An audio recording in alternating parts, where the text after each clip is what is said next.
Hello and welcome everybody. It's been a while, so here I am with what I believe is our full moon in Libra reading. My plan is to do this reading and then our next reading will probably be for the eclipse at the end of the month.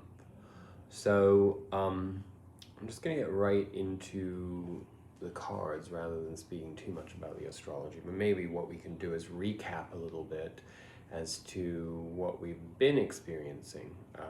It's certainly been a very tumultuous and strange period of time for me and for many of the other people that I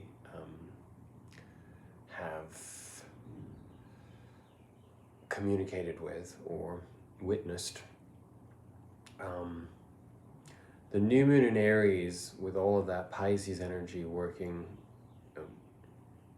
underneath it, certainly caused more of an identity crisis, I think, for most of us, more than anything else. Wondering where the individuation process was really meant to stand in the enormously dense emotional disruptions, reassessments, and I can tell you from a personal perspective what that's led to for me is that where this whole period of time when I have not been working, I was really thinking that I was going to be taking it light and easy and having a very subdued experience of novelty and comfort, the insecurities, the unresolved aspects, the things that were not in alignment in myself all started coming to the surface more and more. And in my particular case, it seems as though it revolved a little bit more around specific aspects of compulsive behaviors, addictions, for example, and trying to really come to a better understanding of what exactly those things represent to me. For example, I can say that I went, I do this cyclically in my life, so maybe you can relate to this on some level in yours. Here I am, fresh new start, trying to lay down new foundations for a healthier, professional path ahead, therefore a more healthy lifestyle. And figuring out how much of myself I want to give away, how much of myself I need to keep for myself, then that opened up a portal to a great deep sense of loneliness. Not aloneness, but loneliness, separateness, alienation, which then in turn turned more existential than it was. I don't have any personal expression of my sexuality any longer in my life. What does that mean to me? As I get older, by the day, is that something I really need to address at this point? Is that something that should be a priority in my life? Is it something that really even matters to me if there's no emotionality to it? All of these things it's not like I woke up suddenly after the new moon in Aries or Aries season, like suddenly questioning those things. They've always been present in my life, or at least for some time. But when we have the opportunity to actually self-analyze and sit with ourselves and actually observe where we stand and see where our mind goes in its idle state, it brings up a lot of discomfort, and so that's just one aspect of it. Then beyond that, addiction for me. I use cannabis to sleep. I'm not a stoner. I don't spend my days or my evenings, I don't wake and bake. I don't get high for the pleasure of being high, but I have traditionally always experienced sleep anxiety, and it's caused a lot of problems for me junctures of my life, notably having a nervous breakdown.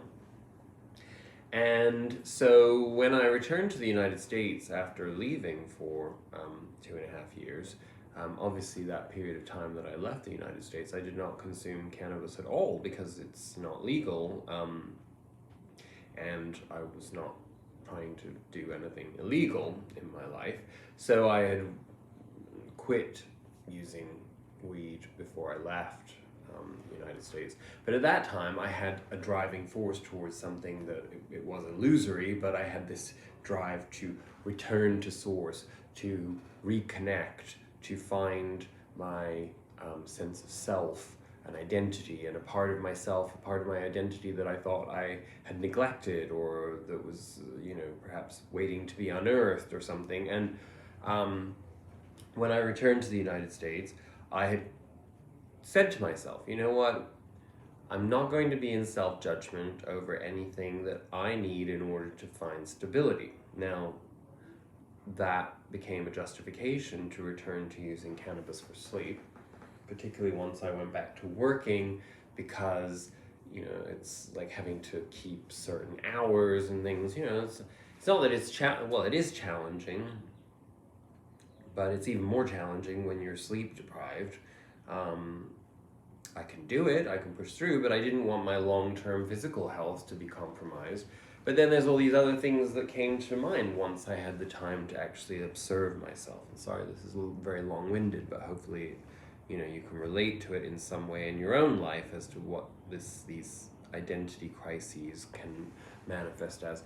And that is that, I had a very strong sense of being dependent.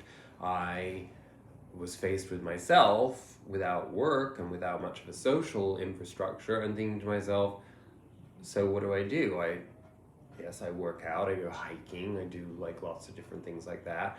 I'm not using my personal time to be creative. Yes, I'm processing a lot of things. I'm not being lazy per se, but at the same time, there was not a sense of outward accomplishment or evolution in what I was experiencing. So subsequently, I then wanted to explore what was getting in the way of that, and it was clear to me that it was using cannabis. Now, I still don't know if that's true or not. The problem is that when you stop using cannabis, which I decided to do recently, you go through insomnia, because that's just one of the side effects of withdrawal from cannabis. Your endocannabinoid system, which is where your appetite receptors are, your sleep regulators, all of these different hormonal receptors are in that system. And so therefore, if you screw with that by giving yourself a certain substance over and over again, then your body becomes dependent on it, and it doesn't know how to do its job naturally. So I'm still grappling with that. I have no idea whether I'm going to stick to this sobriety or not. A big part of the consideration of that was, of course, that if I wanted to open myself up to other horizons from a professional perspective, I've been looking at the potential of having job opportunities in other states outside of California, where they're not draconian, but at the same time it would be, it would be very different from here in terms of use. And if you're working in a company that does drug testing or something like that, then you're pretty much screwed. So all of this caused an enormous amount of anxiety in my life, and of course I can't do anything in a non-Piscean way because of my moon being in Pisces, and given that we were in all of this, and we still are in all this Piscean energy, it's been, excuse my language, head fuck, to say the least. So I'm still figuring all of that out. I'm taking advantage of this time that I'm doing this reading with you, because I literally just did a Zoom, well, it wasn't on Zoom, on a Teams job interview for a job here in Los Angeles. So it put a little bit of a boost of confidence in me, because I know that I'm really good at this type of interview, and I think actually doing these videos has helped me enormously with that, because I'm really used to presenting myself now on camera, or in front of another person, imaginary, or should I say not so much imaginary, but an audience that will see it at a later time. So I say all of this basically to say that I came out of that interview feeling emboldened, feeling a sense of relief, and this is sort of the energies that we've been navigating, right? It's like it's been very much like a roller coaster ride, because that's what the energies have really been. And as you've probably all heard, if you are astrologically driven, we've had this Jupiter Neptune conjunction that was exact yesterday, but we're still very, very much in the thick of that energy, and it will continue for ostensibly the next week or so.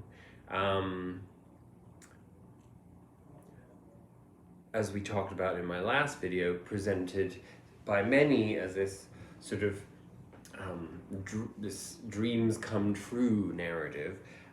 There is an aspect of that, but dreams only come true through self-realization, right? There is no dream without self-awareness.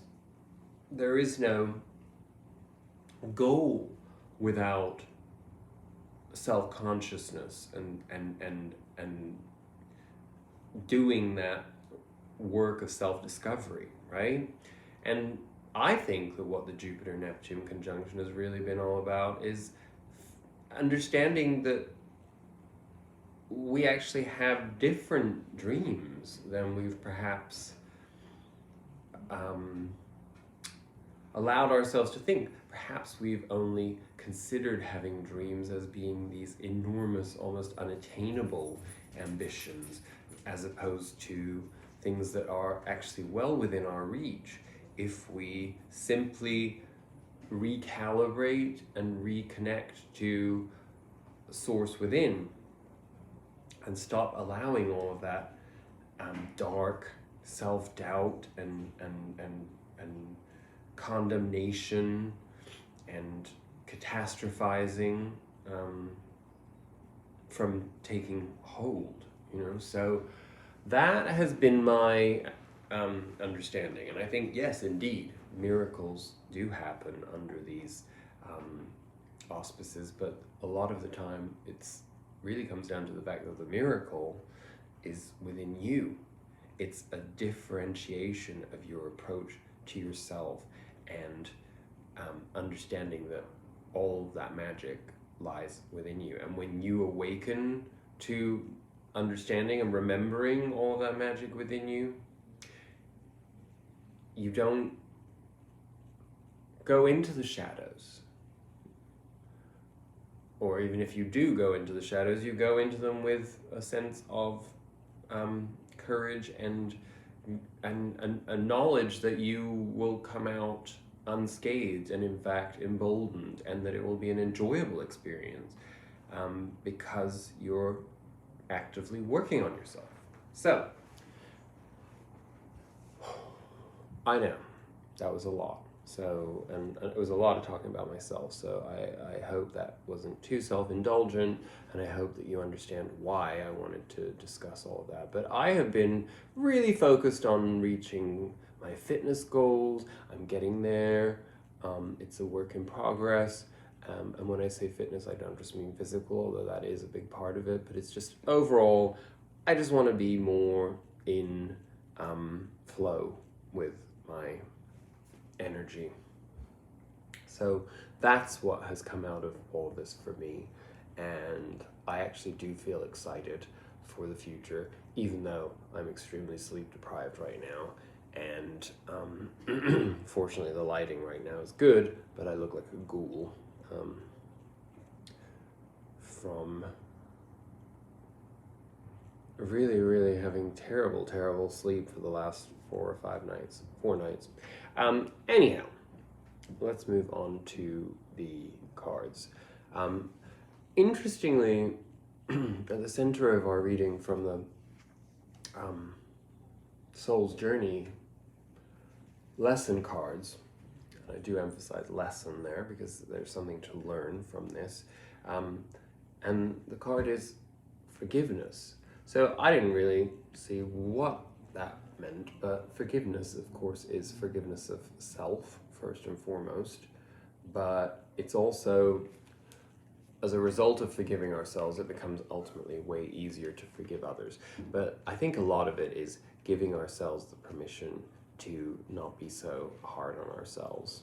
And maybe that's a big part of my struggles with my issue of like thinking that I'm some kind of manic drug addict for using a substance to sleep, when, you know, really, as a human being, you can't function without sleep. I think you can go 11 days maximum without sleep, and I wouldn't want to try that, you know. So, I acknowledge that harboring resentment blocks the flow of love, right? You can never flow, and that means loving yourself. So that means not looking at things that you're doing as failures, right? You can never flow with your natural energy of love unless you release the negative energy of hate, anger, intolerance, or blame. Every soul in your path has free will, and you have no control over that. What you do have control over is how you react to the manifestation of others' free will. Holding on to the negative energy will strengthen karmic cycles, and forgiveness can break that pattern. The most important person you must learn to forgive is always yourself. Blaming yourself for failures blocks the nature of love, the natural flow of love, which will attract all good things into your life. And I definitely need to think about that.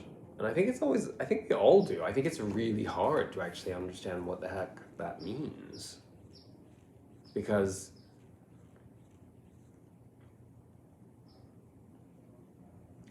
unless we're conscious and conscientious of that process of forgiving ourselves, we might never actually do it. You kind of have to take a look at yourself throughout your day and think of all the things that you beat yourself up for subconsciously, of all of the things that you know, the way that the mind works is, right, is, oh God, throwing the cards on the floor. The way that that works is you do something, and then you beat yourself up over doing it, and you let go of that thought in the moment. You're not permanently in a state of, usually you're not in a permanent state of not forgiving yourself, but it then trickles down into everything else that you're doing. You end up in the position where you start feeling like, well, of course this is happening to me, or, you know, of course this person is being like this, and of course this is, you know, all that, you know, it's a chain of circumstances that are really not there.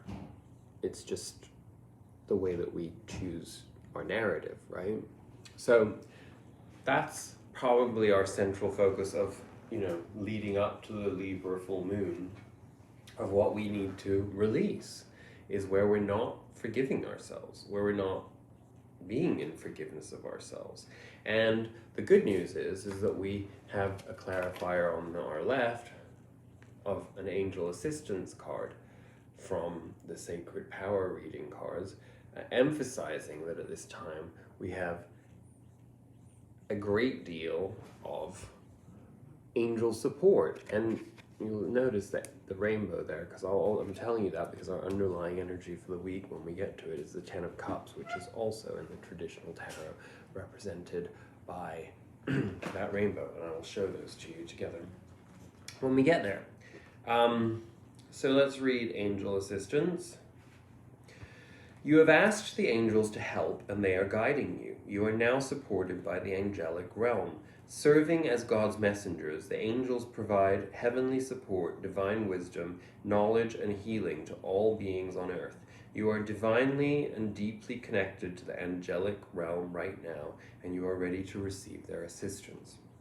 Assisting you on your earthly journey, The archangels have delegated a team of helpers for many areas of your life.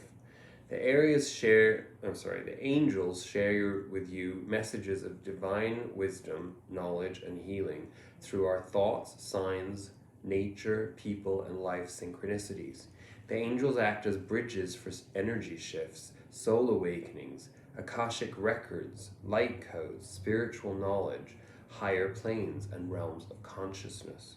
Right now, the archangels have arrived to connect you to divine source. Powerful healing is taking place. You are encouraged to employ healthy eating and lifestyle choices, as these will assist you in adjusting your unique and divine vibration to align you with your life's purpose. The angels ask you to spend time in meditation, focusing on sacred geometric symbols to enhance your intuition, connect to the collective consciousness, and expand your spiritual awareness.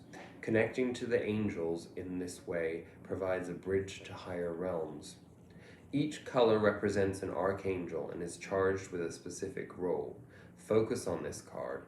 Which color are you drawn to? I guess I should probably hold it up for you, right? Where there's no glare.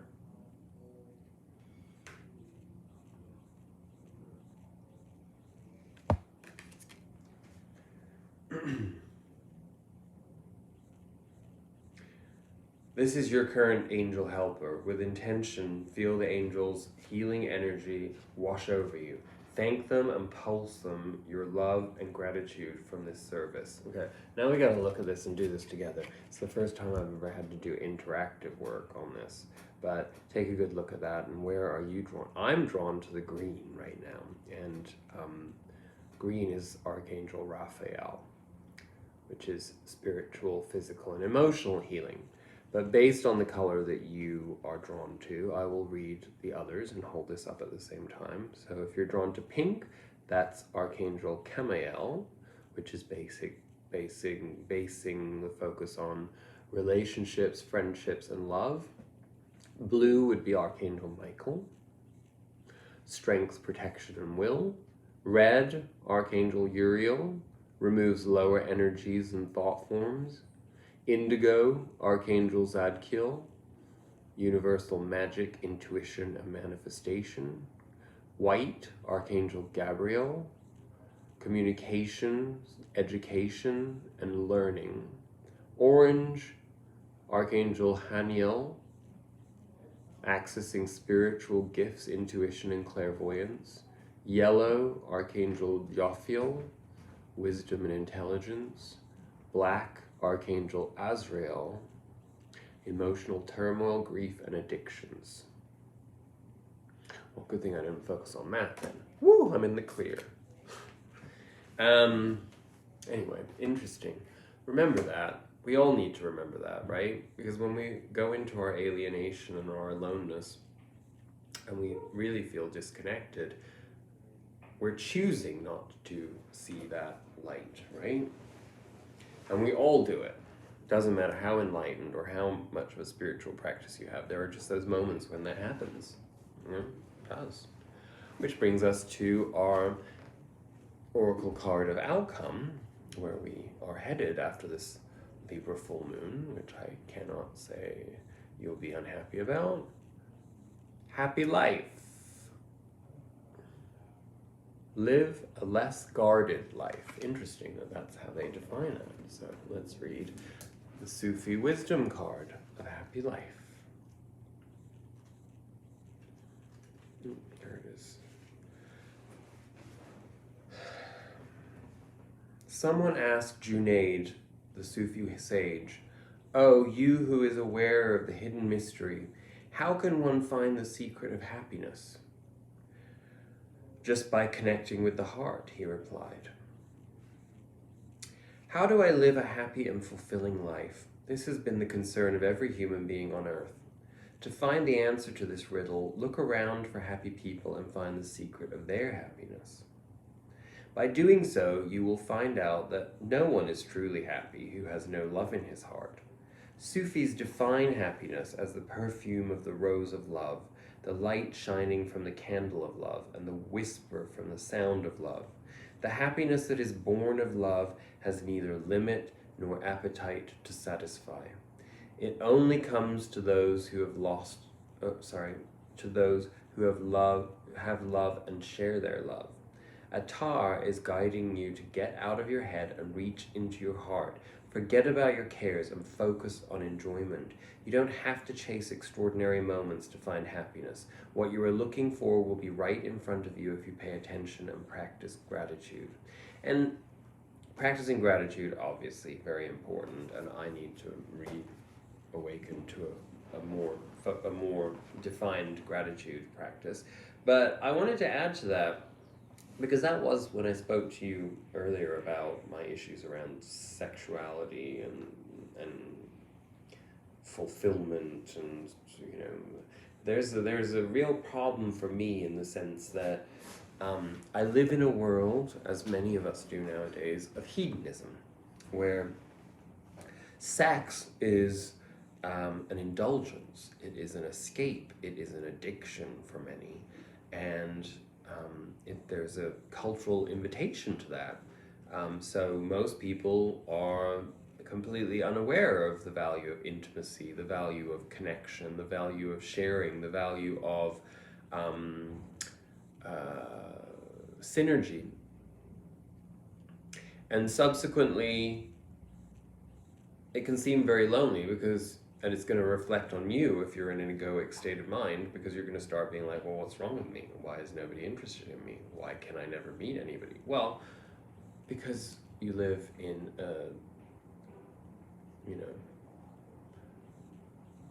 Tower of Babel, Sodom and Gomorrah, hell on earth when it comes to that kind of thing, and it's just getting worse and worse and worse. And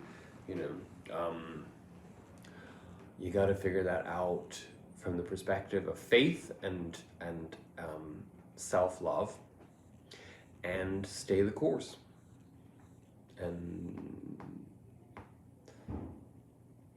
focus on enjoyment rather than escapism, and figure out what the difference is for you, right?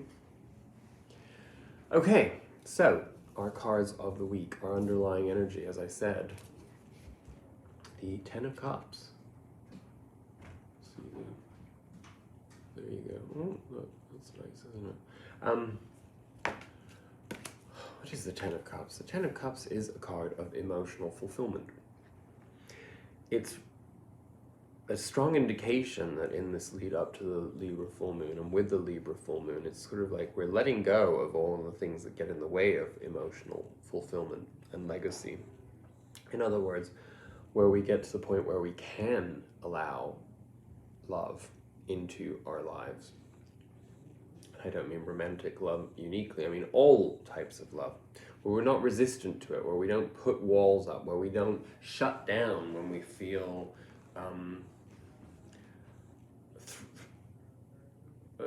imbalanced and therefore threatened or at risk. When you carry that love within yourself, there is no risk, right?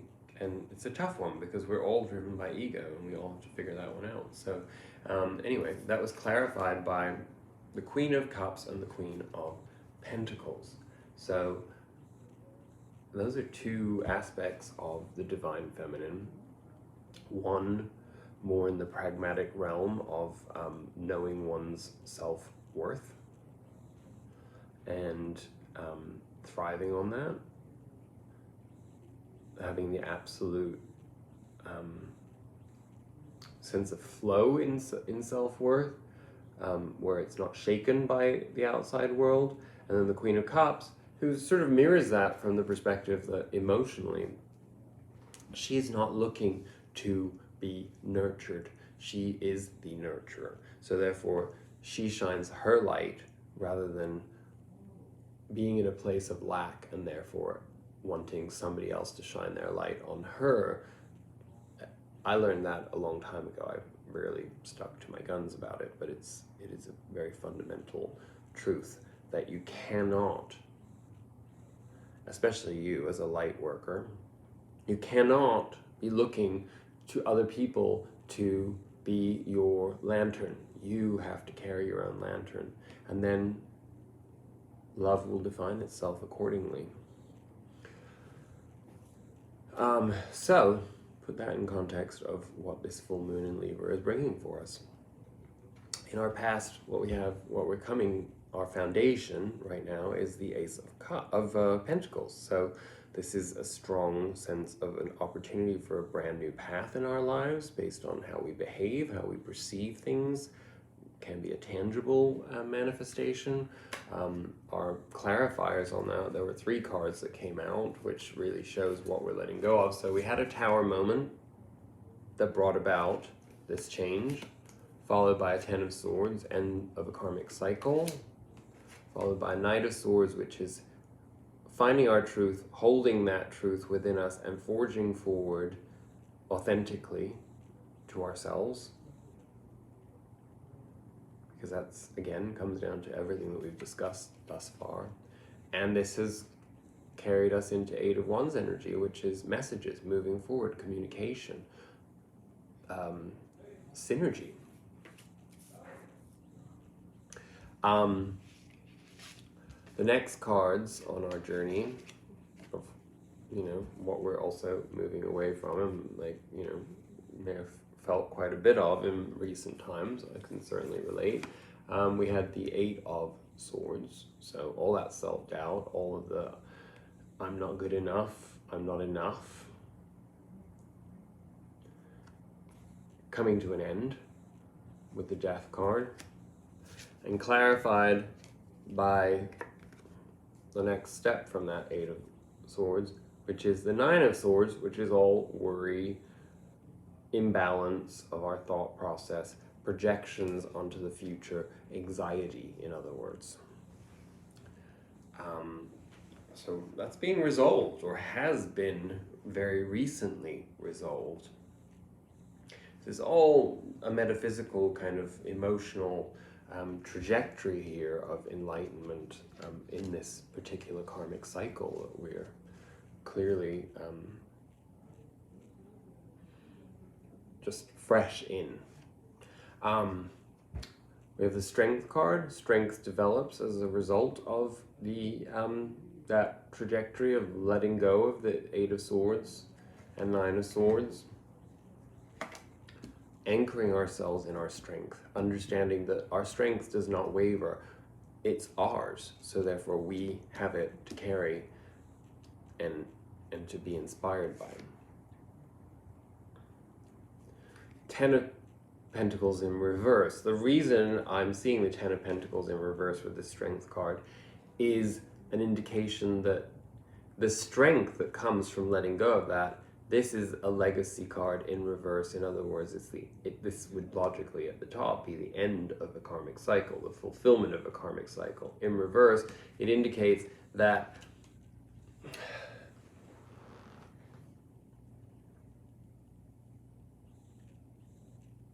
because of the worry, because of the self-doubt, because of the insecurity, we didn't quite get the chance to make that leap.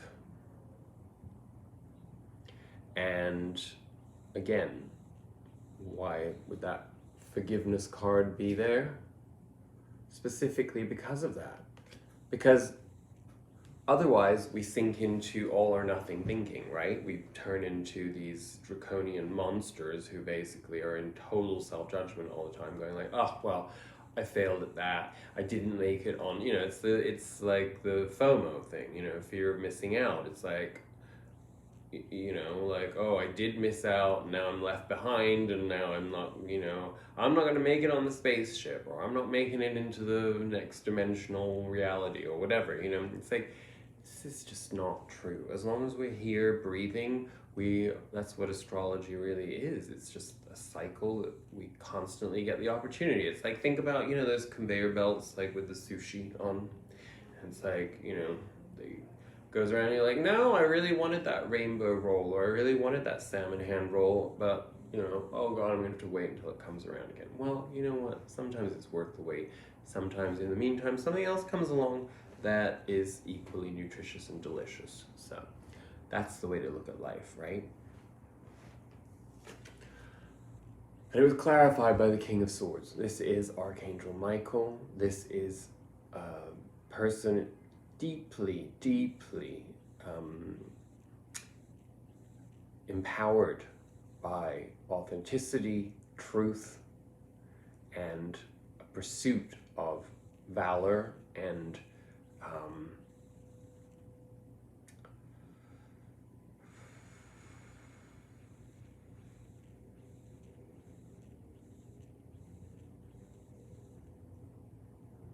well, it is the Strength card incarnate as a court card, right? So authenticity is strength, vulnerability is strength. This is what we carry within us as a result of this journey. I'm going to keep moving along just in the flow because honestly, you have no idea what's happening with my eyes and my brain right now. I'm so tired that I feel like it's like my lungs like almost feel like they hurt because I went on a running hike in the mountains earlier and I'm like, ugh.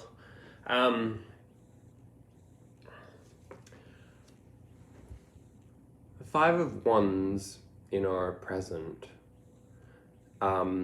really is more an indication of inner battles. I don't see this as being, well, I mean, the thing is, if you're in conflict with yourself, you will have conflict around you, that's for sure. But, I mean, unless you live in avoidance of it, which, frankly, personally, I tend to do, and I think a lot of us do.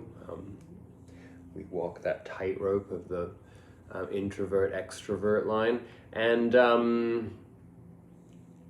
but this is inner battles. And we have this as being something that we have to pay attention to, but we also have the reassurance of having the following clarifiers. We have the Nine of Cups in reverse. So that is where we are emotionally enough for ourselves. And it's upside down. So the turmoil comes from not being emotionally enough for ourselves.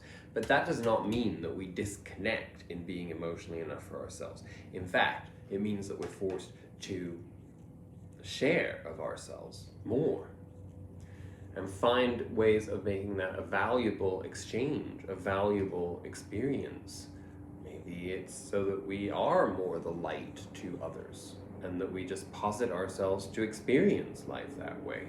And therefore, that generosity of spirit informs us better on our spiritual and human journey.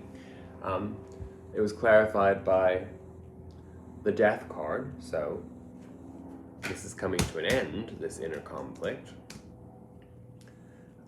And the Queen of Wands, which is what we become as a result of that.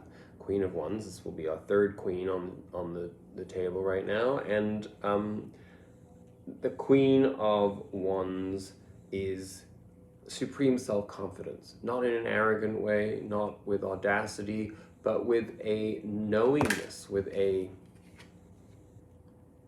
well, it fell on top of the angel assistance card, so I'm like thinking that you tap into what the Queen of Wands is for you and what that represents in you, because I don't want to just qualify her as being self-confident, loyal, kind, outgoing, vibrant. She's so much more than that. She is also the mother, like all of the queens. They're facets of the mother archetype, and your angels are going to answer that for you in terms of what that means to you. So I'm not going to say anything more on that. But where that does lead us to, as we just saw, we had the Nine of Cups in reverse, is that through that process of eliminating the inner conflict, we come into a sense of emotional self-worth, understanding the value of our emotional experiences and how they make us the full embodied version of who we are. And I'm interested, I'm going to have to take another clarifier on this, because our clarifier on that Nine of Cups, which is where we're headed through this full moon in Libra, was the Seven of Swords. Now the Seven of Swords more often than not, is a card of betrayal or a card of duplicity, a card of needing to do things in a clandestine or a secretive manner.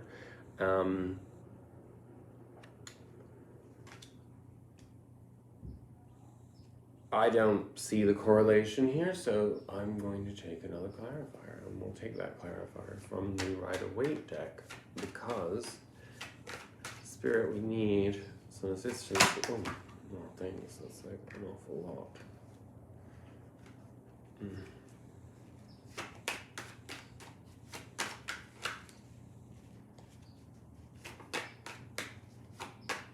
We don't deceive ourselves anymore. That's the message that I'm getting. It's time to not deceive ourselves anymore. The devil. What is the devil? The devil is codependency. The devil is avoidance. The devil is escapism. The devil is not seeing the intrinsic worth within, not having a full understanding of our value, of our emotional journey, of our experiences. Maybe that's what it is. It's like, so the Seven of Swords would be deceiving ourselves with escapism. So when we're conscious and awake, we need to be alert and pay attention, and not alert, present. Be fully present in all of our experiences.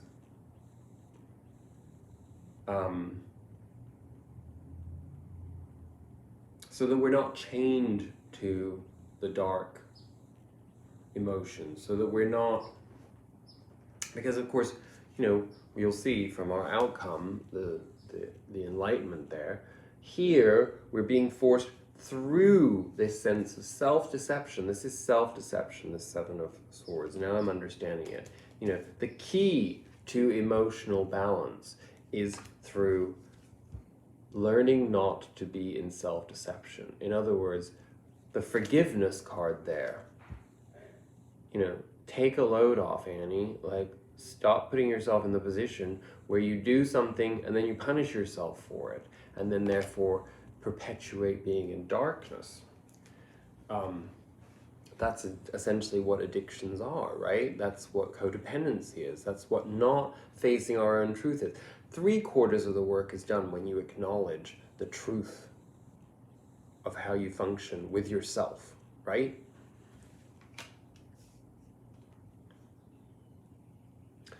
Because our outcome is the Lovers. And the Lovers is the graduation from, well, it's not so much the graduation, but it's the elevated state from the devil. If you're looking at it from a representational point of view in this tarot, like, you can basically see this is heaven, this is hell, right? So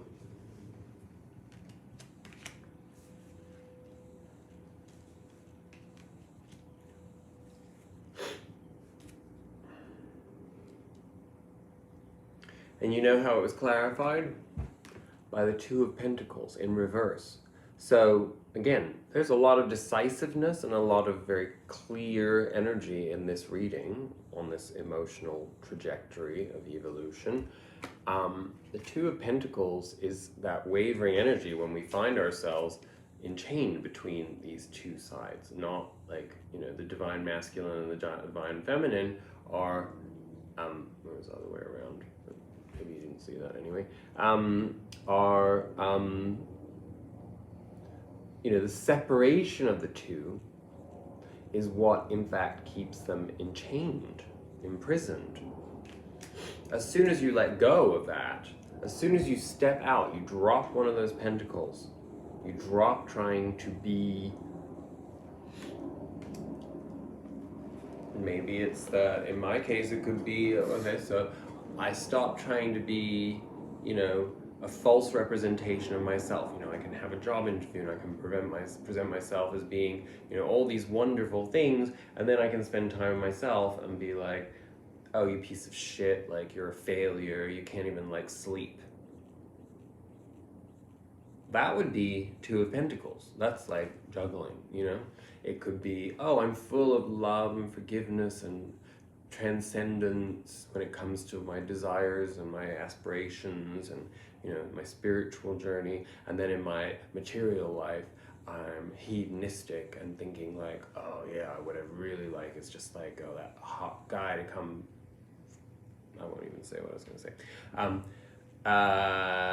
Or whatever it is in your case, or that, you know, I just want to, you know, I'm on a health kick, but I'm just gonna go and booze it up and eat 10 hot dogs and French fries or something. I don't know, whatever it is. Again, forgiveness would put us in a position where we wouldn't even care if we did that. We'd be okay with it because we'd recognize it as some form of a need. But unfortunately, we're not often that evolved, right? So instead, we find ourselves in Two of Pentacles energy where we're like, oh, I'm doing both. I'm like, oh, I'm trying to, like, you know, it's like walking a fucking tightrope, you know? You can't do that. The Lovers is a choice. I always say it is a choice, but it's not really a choice because when you're enlightened and you're coming from a place of love, you choose union. You choose communion. You choose unity. You choose to align with the divine. Bear with me one moment because I forgot to bring them over here, because we really cannot not have one outcome from the Osho Zen deck. So I will get that for us now, and then we will be done with this reading. I'm glad I did this because honestly, I just haven't had the energy, to be perfectly honest with you. And I've been so consumed. I've been in that devil energy.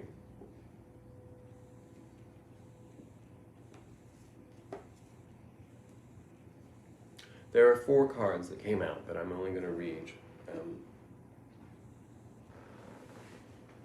2 of them because, just so you know, flowering is the Queen of Pentacles, so we saw where she stood in there. Maturity, I believe, is the King of Pentacles.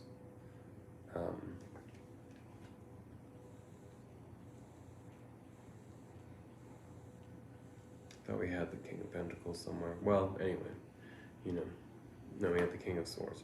Well, fine, I'll read Maturity. We had Consciousness, and we have the Source.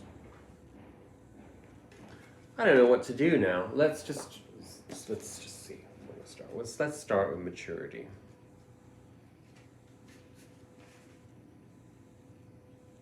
If I can even find them. No, Maturity is the Ace of Pentacles. So we had that there. So let's read just some of that. Listen, it's shorter than it usually is anyway, so let's not complain.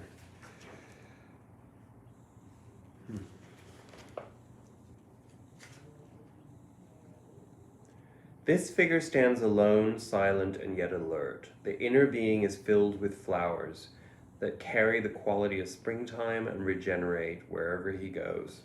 This inner flowering and the wholeness that he feels affords the possibility of unlimited movement. He can move in any one direction. Within and without, it makes no difference, as his joy and maturity cannot be diminished by externals. He has come to a time of centeredness and expansiveness. The white glow around the figure is his protection and his light. All of life's experiences have brought him to this time of perfection. When you draw this card, know well this moment carries a gift for hard work well done. Your base is solid now, and success and good fortune are yours, for they are the outcome of what has already been experienced within. Well, I think that pretty much summed up a lot of our reading. Next, I shall read consciousness. What is consciousness?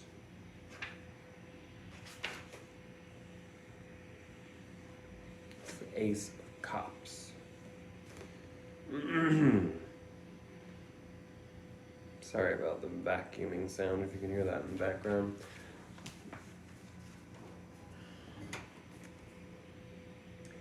Most of the cards in this suit of the mind are either cartoon-like or troubled, because the influence of our mind in our lives is generally either ridiculous or oppressive. But this card of consciousness shows a vast Buddha figure. He is so expansive he has gone even beyond the stars, and above his head is pure emptiness. He represents the consciousness that is available to all who become a master of the mind and can use it as the servant it is meant to be. When you choose this card, it means that there is a crystal clarity available right now, detached, rooted in the deep stillness that lies at the core of your being. There is no desire to understand from the perspective of the mind. The understanding you have now is existential, whole, in harmony with the pulse of life itself. Accept this great gift and share it.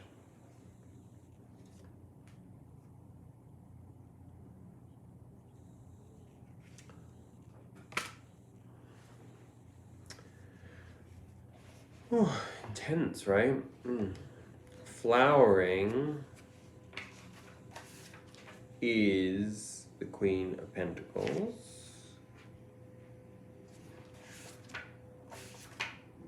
I just like reading them because there's so much wisdom in there.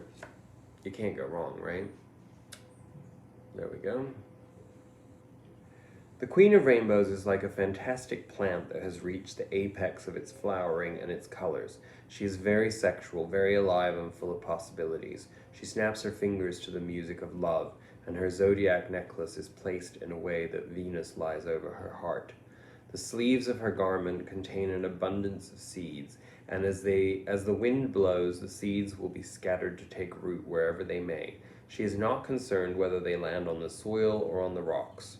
She is just spreading them everywhere in sheer celebration of life and love. Flowers fall on her from above in harmony with her own flowering, and the waters of emotion swirl playfully beneath the flower on which she sits.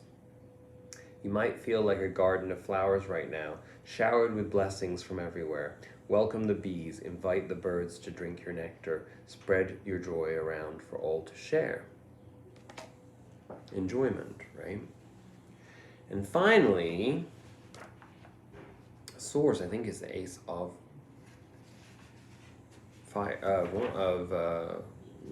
Wands. Let's see. Yes, so we got 3 aces. It's pretty intense, right? It's a lot of new opportunity.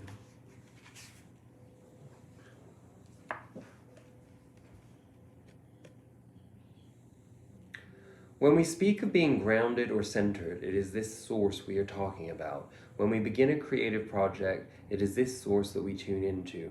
This card reminds us that there is a vast reservoir of energy available to us, and that we tap into it not by thinking and planning, but by getting grounded, centered, and silent enough to be in contact with the source. It is within each of us, like a personal individual sun giving us life and nourishment, pure energy pulsating, available. It is ready to give us anything we need to accomplish something, and ready to welcome us back home when we want to rest. So whether you are beginning something new and need inspiration right now, or you've just finished something and want to rest, go to the source. It's always waiting for you, and you don't even have to step out of your house to find it. Well, I'm going to leave it at that, because I think that sums it up perfectly. I love you. I'm really happy that, I'm really happy with this reading. It makes a lot of sense, and I feel as though it just kind of flowed through me. It had nothing to do with me, so, I mean, I'm glad to apply it to myself too, but, yeah, I hope it helps, and I look forward to seeing you in preparation for that eclipse towards the end of the month. And maybe I'll do a little short something in between times, but otherwise, until then, namaste.